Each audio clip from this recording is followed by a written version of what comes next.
What's up, Marie? Good morning. How are you? I'm okay. How are you? I don't know that I could be better. I'm doing pretty good. Pretty good. Good. So what's up? Good. So I will start with my question. And sorry, I'm super nervous, so I'm a little shaky. What's your favorite song of all time? Oh, gosh, I have no idea. You just put me on the spot. Do you know the song Every Rose Has Its Thorn? Yes. Sing it. Just the chorus. No, I can't. Yes, you can. You're from Washington. You can do all things. Every rose, do it, has its thorn. Sing with me. Every rose has its thorn. Look at that. You're not even nervous anymore. You just sang in front of like a dozen people. Yeah. We don't have a lot of listeners, people. Marie. We're good. All right. So what's up? Okay. So my question is, you often say behavior is a language. It's me. I'm the one with the behavior that I'm trying to identify why I do the things that I do with my marriage. I come from an abusive and controlling childhood. I've had 3 failed adult relationships, and I'm trying not to fail the 4th. But I feel I've entered into another unfinished business relationship again. At 52, I'm realizing I don't want to live this way any longer. Good for you, Marie. That's a hard thing to say out loud at 52. Yes. I'm really proud of you. Thank you. What happened that you said enough is enough is enough is enough?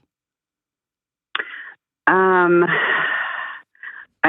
recognizing behaviors in myself that one feel childish and immature, but also I'm trying to figure out just why I do these things. And can I tell you something that is kind of strange? At this particular moment, I think it's less important to figure out why. Okay. I think you've spent a ton of energy trying to figure out why. Okay. And sometimes we cut ourselves off at the knees. We grab our own kryptonite rope, wondering why, trying to figure out why. Mm-hmm. And sometimes we can't think our way out of these patterns. We have to act our way out of these patterns. Yeah, that makes sense. And so sometimes the most important thing is I will not pick up my phone and text a former ex when I'm mad. Sometimes I will disconnect the internet and throw it away. I will not go look at pornography when I'm lonely or when I'm tired or when I'm frustrated. I'll dump every drop of alcohol out of this house. And so I'll make it impossible for me, at least in this, 2,000 square foot little box, I won't be able to drink. So what are the things that you're doing that you can't seem to trace back? Well, I kind of feel like I have figured out how to trace them back, and I just haven't figured out how to correct them. What are they? Name them. What are the things that you say you think you have failed for marriages, which I don't even like that language, but what have you failed? What do you keep doing? Well, I guess I haven't recognized that I keep doing it. I'm just seeing what I'm doing now. And maybe it was things that I did previously and I just didn't recognize it before. What are you doing? So now I tend to create problems. I am extremely sensitive. I take most situations and turn them into, oh, you're trying to control me. Who controlled you? My stepdad. Okay. Horribly. Here's what I want you to do before the day is over. Do you have a picture of him? I don't. Okay. I want you to write his name down on a piece of paper. And this is an assignment for 30 days, 1 month from today. Okay? Mm-hmm. And I want you to put that piece of paper with his name on it in your pocket at all times. If you're wearing clothes that don't have a pocket in them, put it in your waistband, put it in your bra, put it somewhere where it's on you at all times. And every time your current husband or one of your kids says something and you're about to unload, I want you to pull out that piece of paper with his name on it and say, hey, I'm going to blow up this relationship for you.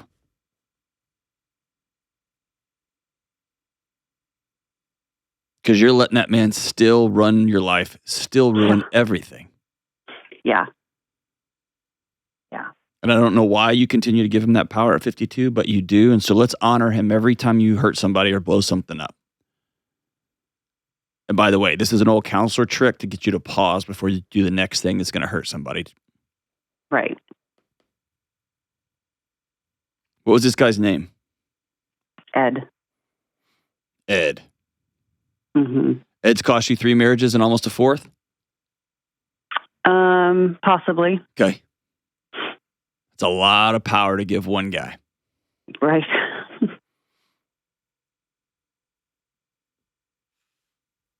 Yeah. Is your current husband trying to control you?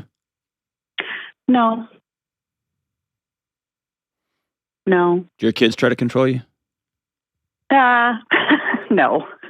How old are your kids? They're adults, but they're 31 and 21, so Okay. They're adults now. What else do you do besides your emotions get real hot? Yes.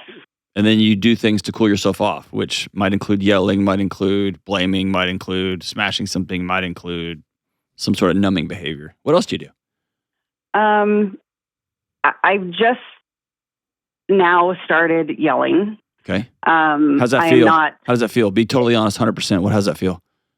It feels good. It does. It feels powerful, doesn't it? It does. Yeah. Because being controlled my entire childhood, most of my other relationships also, I married my stepdad. Okay. I was a mouse. I was very controlled. I let things roll off my back. I just did whatever. I didn't have a voice. So now I'm trying to have a voice, but I'm not doing it very constructively. There you go. So you just gave yourself some really incredible insights. Mm-hmm. The most, I learned this working at the law school, working with like training lawyers. The most powerful person in the room is the person who says what they say, neutral or quiet, and then puts a period at the end and says no more. Mm-hmm. That's the voice. The one who dances around and screams and yells is just the big child in a fancy suit. Mm-hmm. And so in a weird way, you're just replaying childhood again, just on the other side of the seesaw. Right. But you know that now. Yes. And so I do want you to have a voice in this marriage. And I want you to feel heard, and I want you to feel respected and feel like you've got dignity. But when you scream, you are ashamed of yourself just like you are when you say nothing.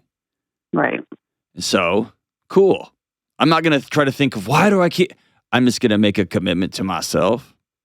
I'm never going to yell again because yelling is just childish.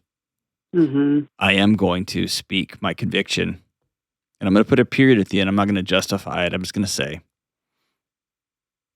I might be wrong. I'll say, and then later I'll say, I'm wrong with that same cadence. Or I might gently whisper, told you so. Like I told you so, right? But out of fun, right? Not out of poking, Right. but out of like love and fun. But do you see, like, let's focus on these actions. I think you spend enough time in your own head trying to get Ed out that way. Let's act it out. What else do you do? Well, one of the biggest problems is I try to make myself feel better by shopping. How's that working out for you? It's not, because it's gotten me in trouble, bad trouble twice in my adult life. Okay. And I now have a little bit of debt again. And I finally admitted it to my husband because he didn't know that I had it. And that did not go well in the conversation. And yeah. But I also find myself, because I know I'm not supposed to, this is where the childish part comes in. I know I'm not supposed to be using credit cards or spending money frivolously because we have goals.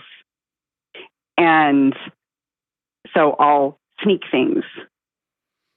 Like, I know I'm not supposed to go to Starbucks, but then I say to myself, I'm a grown-ass woman. I work really hard. I can go to Starbucks and get a coffee. But at the same time, we have goals. Yeah, but hold on. You don't have goals then. Yeah, right. You've got directives. That's right. He's got goals, and he's telling you what you're going to do. That is how it feels. Every nutrition, every exercise, every mental health practitioner that I know, that people live out of restriction. Mm-hmm. Right? Every person of faith I know, when they make this turn, I'm not allowed to, or we don't fill in the blank, versus, thank God I don't have to fill in the blank. Right. And for whatever reason, you don't have goals. I wonder if you even have the ability or have ever practiced picturing yourself at 65. Because my guess is you always picture Marie one day later.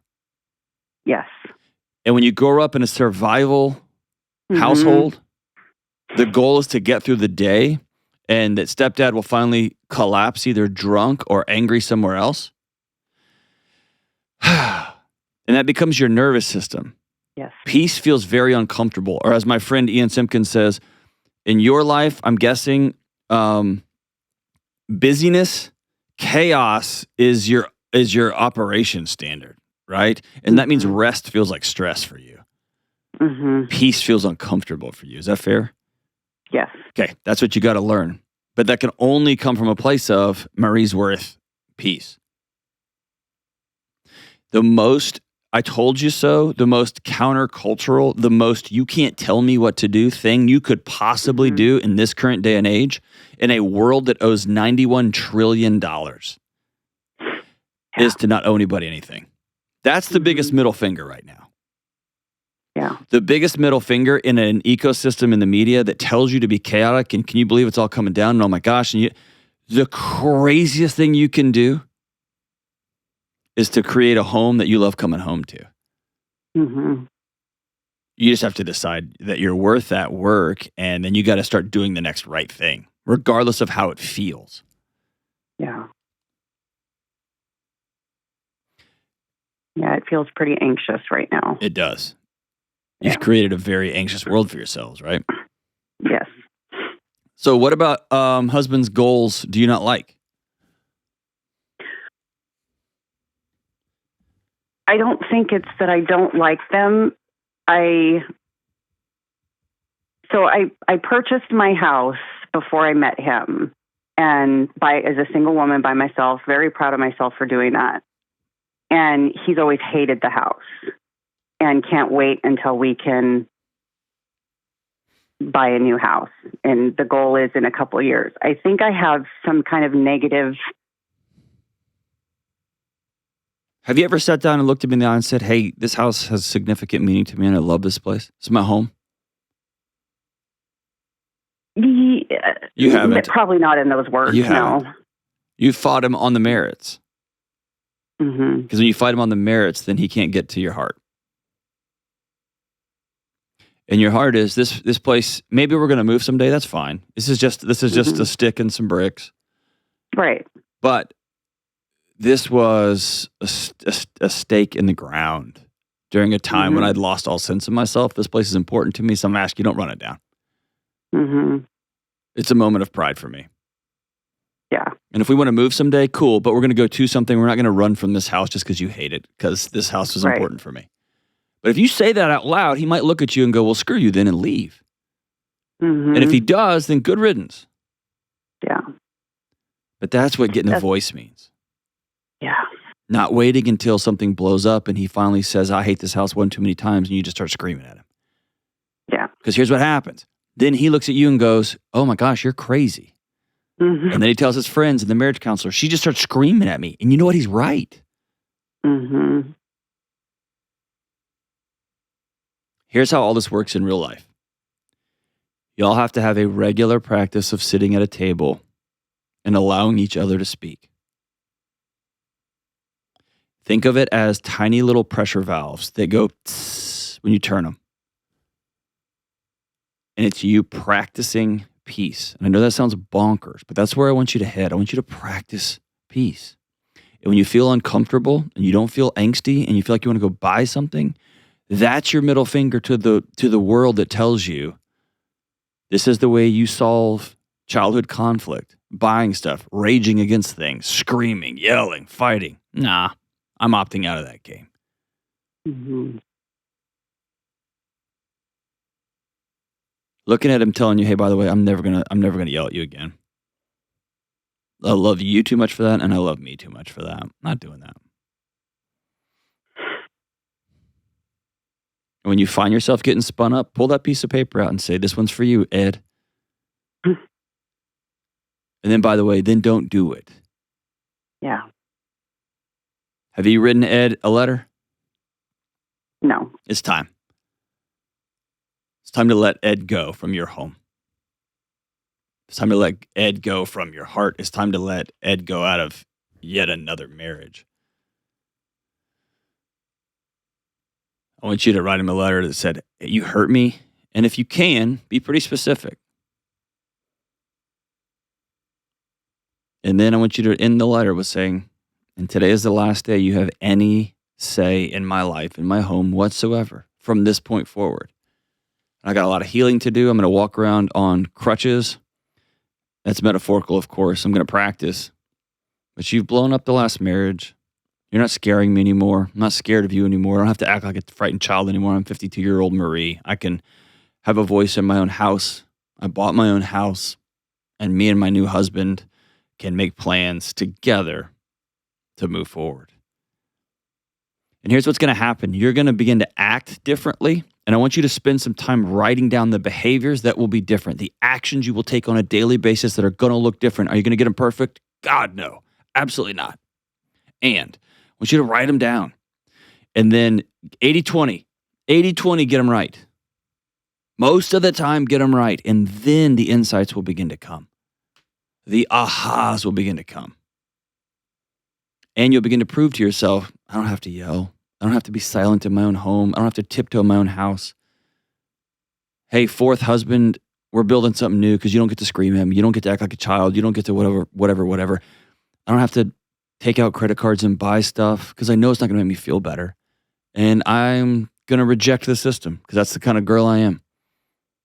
That's a different way to do life, Marie. And at the end of the day, that's solving for peace. Hang on the line, my friend. I'm going to send you Building a Non-Anxious Life.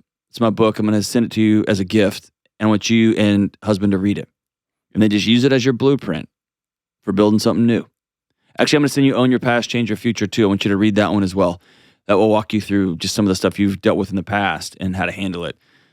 But I'm going to give you the roadmap, but you're going to have to start acting new.